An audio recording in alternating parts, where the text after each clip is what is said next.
दूसरा, एसओजी ने चालान में लिखा कि भजनलाल ने, जो पकड़ा गया ना बाद में, अजय शर्मा और सुभाष शर्मा को रीट का पेपर दिया, जिनके द्वारा महेंद्र भूजल को पेपर देना बयानों में दर्ज है, इन बयानों में दर्ज है। फिर भी अजय शर्मा और सुभाष शर्मा को एसओजी ने गिरफ्तार नहीं किया। चालान की प्रति आपके अवलोकना इसमें संलग्न है। महेंद्र भूजल को साधुराम भूजल की ब्रीजा गाड़ी नंबर RJ45 CF 7394 से एसओजी ने गांधीनगर से गिरफ्तार किया था।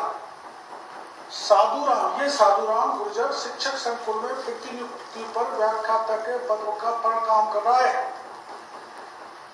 जिसने भी पेपर लीक किया है। और इस साधुराम से एसओजी ने भी अपने लोगों को पेपर दिलाए। साधुराम और महेंद्र गुर्जर जब एक साथ थे तो महेंद्र को तो एसओजी ने पकड़ लिया, लेकिन साधुराम को आज तक नहीं पकड़ा, नहीं उस ब्रीजा गाड़ी को आज तक जब्त किया, बाकी सब वाहनों को अब तक जब्त किया। चौथी चीज, कई निर्दोष लोगों को एसओजी ने झूठा फंसाकर चालान किया है, जो मैं बात पहले कह चुका हूं। मैं माननीय एडीजी से कहना चाहूंगा कि आप ये सीडीआर की कॉल डिटेल किसी अच्छे अफसर से निकलवाएं, जिससे पता लगेगा कि दोषियों को बचाया गया, क्योंकि उसमें उनकी बातें हैं आपस में, और निर्दोषों को फंसाया गया। उन निर्दोषों के नाम में उजागर करना ठीक नहीं, वो गिरफ्तार हो चुके हैं, तो एसओजी पुलिस उनको फिर परेशान करेगी। एक बात मैं पहले आपको बता चुका हूं, भजनलाल की बहन द्रौपदी, बताया जाता है कि एक पेपर लीक में संलिप्त थी, उससे आज तक पूछताछ नहीं की गई, और द्रौपदी से भी एसओजी के कुछ अधिकारी कर्मचारियों ने बड़ी राशि ले ली। एक कमल यादव पुत्र शीशराम को गिरफ्तार किया एसओजी ने। एसओजी ने कमल के चालान में लिखा है कि कमल को पेपर महेंद्र गुर्जर के मार्फत आया, उसकी चालान की कॉपी इसमें संलग्न है। एसओजी के चालान में लिखा है कि कमल यादव ने पूनम यादव को मोबाइल के द्वारा पेपर पढ़ाया, वो भी इसमें मैंने संलग्न कर रखा है। कमल यादव ने, सुनो महत्वपूर्ण, कमल यादव ने एसओजी की पूछताछ में बताया कि मैंने रीट का पेपर एसओजी के एक अधिकारी के सरकारी क्वार्टर पर रुक रहे कुछ लोगों को पढ़ाया, जो एसओजी की जानकारी में, एसओजी की जानकारी में होते भी उन लोगों को आज तक एसओजी ने गिरफ्तार नहीं किया, इसलिए कि वो एसओजी के रिश्तेदार थे, मिलने वाले थे, पुलिस वालों के रिश्तेदार थे।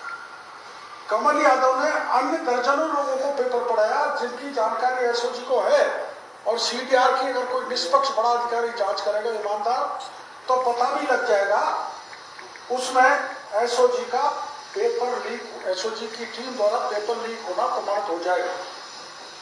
सीडीआर में कमल और पूनम की बात जो हुई है वो एसओजी के पास है। इन सब लोगों की एसओजी को जानकारी है कि कमल यादव ने कितने लोगों को रेट का पेपर पढ़ाया।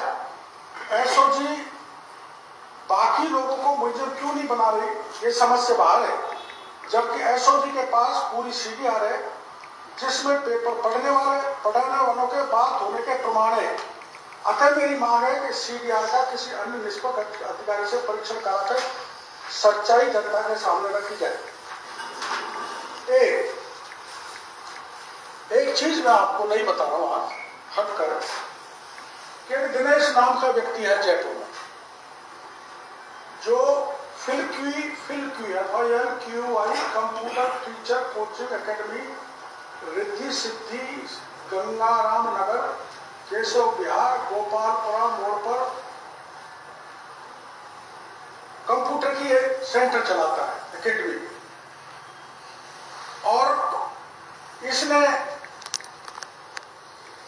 दिनेश ने सीकर रीजन में लेवल प्रथम और लेवल द्वितीय के पेपर पास किए। दिनेश कंप्यूटर का एक्सपर्ट है, जिसका मोबाइल नंबर मैं इसमें दे रहा हूं, आप ले लेना। और इसने ही शेयर इट ऐप बनाया, जिसके आधार पर पेपर पढ़ाया गया। रीट पेपर की एक दूसरी महत्वपूर्ण बात, प्रदीप पारासर का एक ड्राइवर जो वर्षों से उसके साथ है, बताया जाता है कि उसकी गाड़ी से सील के लिए अलग से रीट के पेपर भिजवाए गए, जिसका गाड़ी नंबर RJ14EP0713 है, जो शिक्षा संकुल से पेपर लेकर गया था। एसओजी इस ड्राइवर से पूछताछ करे कि इसको अलग से पेपर सीकर के लिए क्यों भेजे गए। रीट पेपर लीक की बहस के दौरान राजस्थान विधानसभा में माननीय प्रतिपक्ष के नेता श्री गुलाब चंद कटारिया द्वारा ये पूछे जाने पर कि वो 4 लोग कौन हैं जिनके आदेश शिक्षा संकुल में लगाने के दिए थे प्रदीप पारासर के अलावा, तो माननीय शांति धारीवाल जी ने जवाब दिया कि जिला कलेक्टर जयपुर श्री अंतर सिंह मेहरा के आदेश पर 4 लोग लगाए गए, जबकि उन 4 लोगों का आदेश कलेक्टर न तो कलेक्टर ने दिया न सरकार के किसी रिकॉर्ड पर उपलब्ध नहीं है, जिसमें Dhyanchand Gotwa, doctor BS Parmar, doctor Subhash Yadav, doctor Randhir Singh ने शिक्षा संकुल में डॉक्टर प्रदीप पारासर की अगुवाई में पेपर लीक करने में अहम भूमिका निभाई है। इसको माननीय मंत्री जी ने छुपाया है, इसका कहीं आदेश नहीं है, सदन को गुमराह किया है, इसलिए प्रिविलेज मोशन बनता है मेरी दृष्टि में। और ये कलेक्टर का जो आदेश है मैं इसमें लगा के लाया हूं आपके देखने के लिए।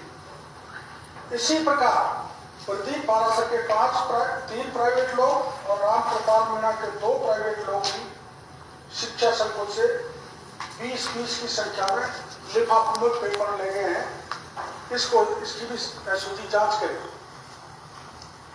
अगर गिरफ्तार किए गए अब तक के 4 लोगों का, जिनका नाम मैं अभी बताना नहीं चाहता, एसओजी आमने सामने बैठा कर पूछताछ करे, तो मैंने ऊपर जो आरोप लगाया कि एसओजी ने पेपर लीक करने में लिप्त है, सारा भंडाफोड़ हो जाएगा। एसओजी भी पेपर लीक में इन्वॉल्व है, मेरा ये स्पष्ट आरोप है। इसलिए सीबीआई जांच की फिर मांग दोहराता हूं। एक नई चीज और पता लगी है जो मैं मीडिया के माध्यम से एसओजी के एडिशनल डीजी को कहना चाहूंगा। स्ट्रांग रूम की तीसरी चाबी भी थी, वो किसके पास थी उसका भी एसओजी पता करे। और मैंने ये आपको बता ही दिया कि रीट पेपर लीक के बड़े पदाधिकारियों ने 10 जनपद पर पहुंचकर आरजीएससी के समन्वय वगैरह आदि माननीय मुख्यमंत्री जी अगुवाई में कैसे गए, तो इनका सूत्र संबंध 10 जनपद तक है, इसलिए सीबीआई की जांच अब संभव नहीं है, क्योंकि आज 10 जनपद तक आएगी। अब ये चूंकि सीबीआई जांच नहीं करेगी, मैं एक दिन ईडी के सामने धरने पर बैठा था, अब मैं कुछ अभ्यर्थियों को लेकर पुनः जल्दी निकट भविष्य में ईडी के दफ्तर के सामने बैठूंगा, धरना दूंगा और ईडी से आग्रह करूंगा कि इसमें करोड़ों का हेर फेर हुआ है, लेन देन हुई है, इसलिए इन सब चोरों को पूछा जाए और सरकारी धन का जिस ढंग से दुरुपयोग किया गया है उनको दंडित किया जाए, सजा दी जाए। अब ऐसा ही मामला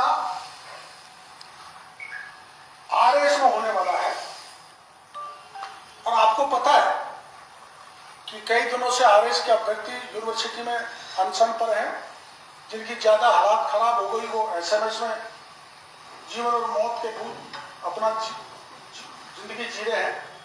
इसमें महत्वपूर्ण तथ्य मैं आपको बताना चाहता हूं। एक प्रोफेसर है BN शर्मा, जो आरपीएससी के चेयरमैन रहे, जो इस समय Gandhi institute of social science and good governance के अध्यक्ष है। वैसे तो आरपीएससी यूपीएससी के पद पर रहने वाले व्यक्ति को लाभ के पद पर नहीं बैठाया जा सकता, किंतु गहलोत साहब की मेहरबानी से प्रोफेसर BN शर्मा को Gandhi institute of social science and good governance के अध्यक्ष पद पर विराजमान कर रखा है। बताया जाता है कि गांधी